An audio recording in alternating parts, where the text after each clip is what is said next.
सच्चा मन।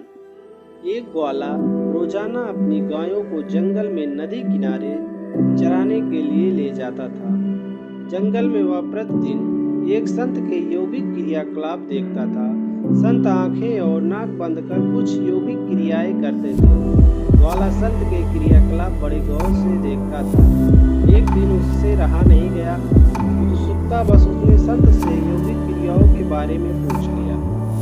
ग्वाले के सवाल पर संत ने जवाब दिया कि वह इस तरह भगवान से साक्षात्कार करते हैं। संत के प्रस्थान करने के बाद ग्वाला भी यौगिक क्रियाओं को दोहराने लगा और इस बात का संकल्प ले लिया कि आज वह भगवान के दर्शन साक्षात करके ही रहेगा। ग्वाले ने अपनी दोनों आंखें बंद कर ली और नाक को जोर से दबा लिया। श्वास प्रवाह बंद होने से उसके प्राण निकलने की नौबत आ गई।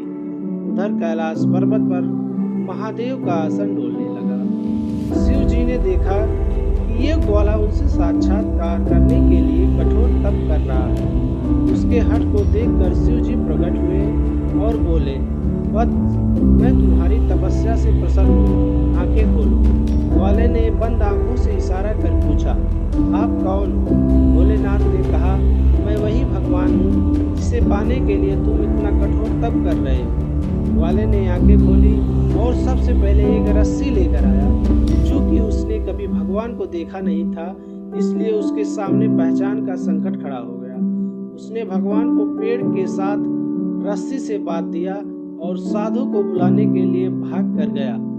संत तुरंत उसकी बातों पर यकीन करते हुए दौड़े हुए आए, लेकिन संत को कहीं भी भगवान नजर नहीं आए। संत ने बाल ग्वाल से कहा, मुझे तो कहीं नहीं दिख रहे।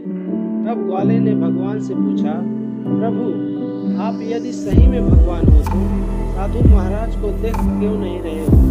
तब भगवान ने कहा, जो भक्त छल कपट रहित सच्चे मन से मुझे याद करता है, मैं उसको दर्शन देने के लिए दौड़ा चला आता हूँ। तुमने निश्चल मन से मेरी आराधना की, अपने प्राण दांव पर लगाए और मेरे दर्शन का दृढ़ संकल्प लिया। इसलिए मुझे कैलाश से यहाँ तुमको दर्शन देने के लिए आना ही पड़ा। जबकि साधु के आचरण में इन सभी बातों का भी अभाव है। वह रोजाना के क्रियाकलाप करते हैं, लेकिन उनके मन में अभी भटकाव है। इसलिए मैं तुमको तो दिखाई दे रहा हूँ, लेकिन संत को नहीं। दोस्तों, अगर यह कहानी आपको पसंद आई हो